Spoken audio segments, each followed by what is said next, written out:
एक सन्यासी को रात के अंधेरे में आवाज सुनाई दी। मैं आती हूँ। सन्यासी ने पूछा, कौन हो? पुनः ध्वनि आई, मैं लक्ष्मी हूँ।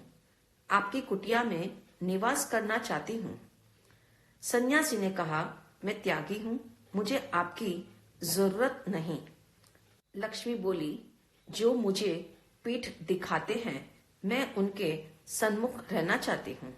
और उसने सोना मोहरे बरसा दी। सन्यासी ने लोगों को सोना मोहरे बांटना प्रारंभ कर दिया। लोगों का ऐसा तांता जुड़ा कि सन्यासी को साधना के लिए भी समय नहीं मिला। एक दिन गांव के ठाकुर ने भी अपने कर्मचारी को सोना मोहरे लाने हेतु संत के पास भेजा। उसी समय देववाणी हुई, मैं जा रही हूँ। सन्यासी ने उस कर्मचारी से कहा, कल आते तो सब कुछ मिलता, अब मेरे पास कुछ नहीं है। ठाकुर को लगा ये मेरा अपमान है। सन्यासी मुझे लक्ष्मी देना नहीं चाहते, इसलिए ठाकुर ने सन्यासी को मारना प्रारंभ किया। किंतु मार खाकर भी सन्यासी मुस्कुरा रहे थे। हैरान होकर ठाकुर ने कारण पूछा तो सन्यासी बोले, लक्ष्मी आती है तब भी उपाधि और जाती है तब भी उपाधि है। सचमुच इसका दौलत नाम बिल्कुल सार्थक है।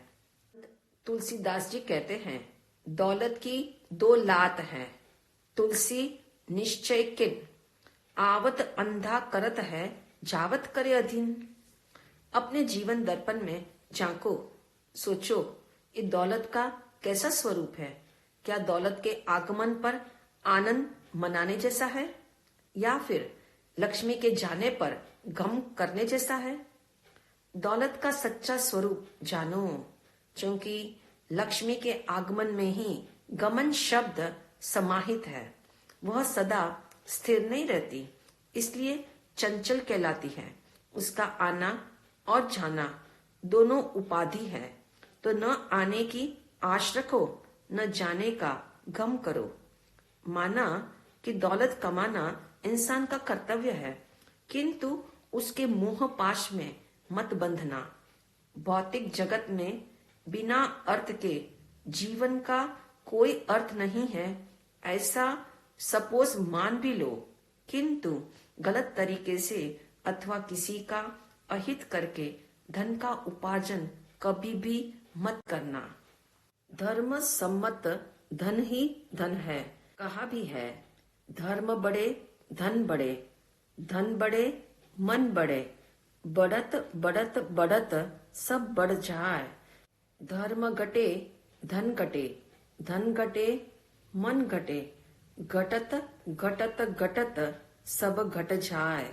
सावधान, जेब को जैसे तैसे पैसे के अनुराग से बचा कर रखो। अधिक से अधिक बटोरने का नाम अमीरी नहीं है। अमीरी का तो सच्चा सीक्रेट है।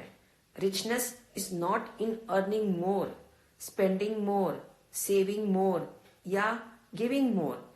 Richness is when you need no मोर।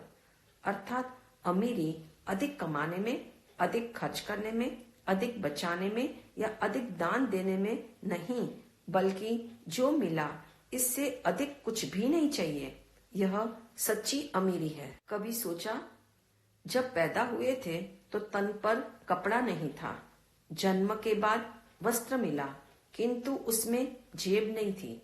पश्चात उम्र के साथ बड़े होने पर लिबास में जेब मिलती है। जब जेब आती है तो उसे भरने के लिए जीवन में फरेब भी आता है। ऐसी स्थिति में तो हर आदमी अपनी जेब में दूसरे को भरना चाहता है। आज की दुनिया में हर आमो खास के जीवन का एक ही स्वर है, ऐसा हो वैसा हो, फिर चाहे जैसा हो, पर जेब में पैसा हो।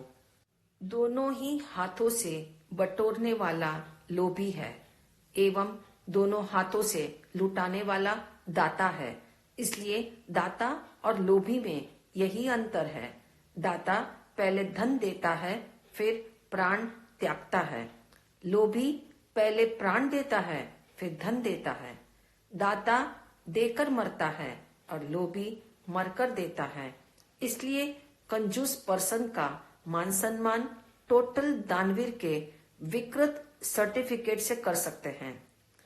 ऐसा कभी मत मान लेना जिसके पास धन नहीं है वह निर्लोभी है या फिर अपरिग्रही है।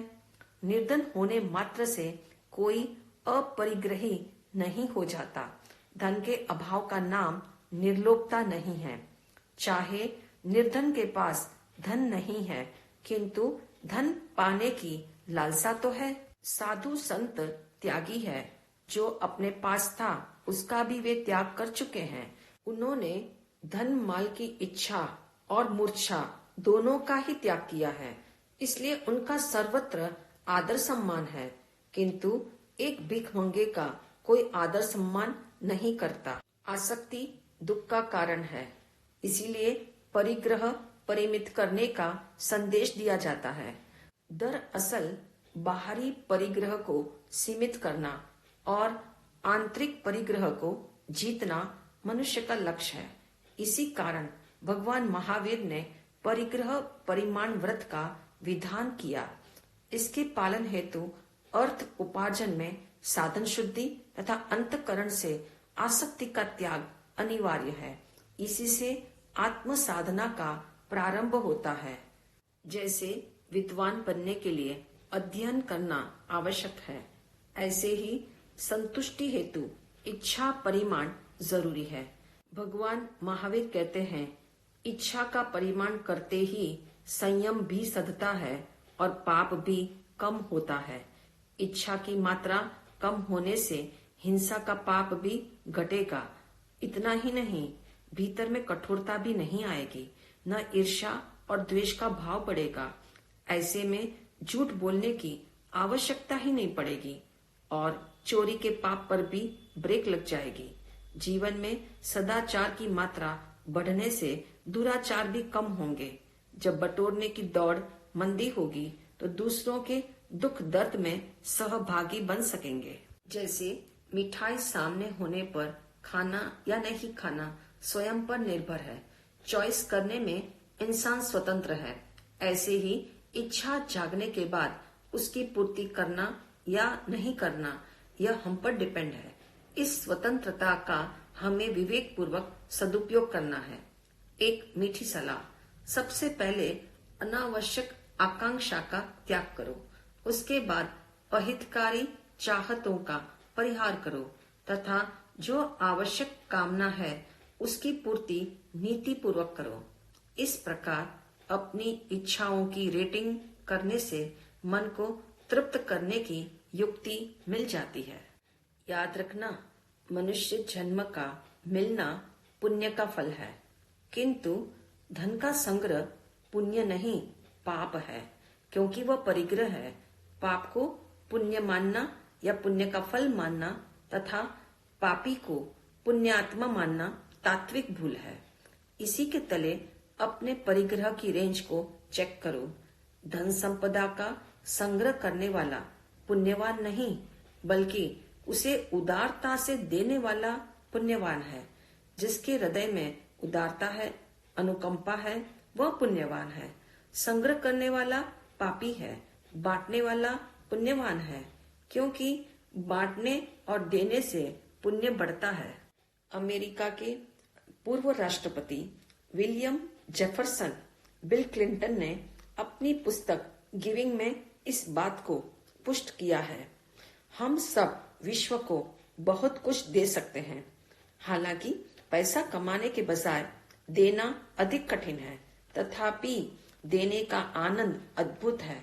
हर इंसान अपने सामर्थ्य के अनुसार ही दे सकता है, किंतु वह जो दे सकता है उसे उदारता से देना चाहिए। स्पष्ट है, सब देने की बात करते हैं, संग्रह की नहीं। जहाँ संग्रह है वहाँ नियम से क्रोध, मान, माया और लोभ है। इसी कारण परिग्रह को पाप का केंद्र कहा है। अतः वस्तु का संग्रह व्यक्ति के विकास का निमित्त नहीं है। सिर्फ संग्रह रसिक नहीं, दान रसिक बनो। परिग्रह पुण्य नहीं पाप है, यह ध्यान में रखो।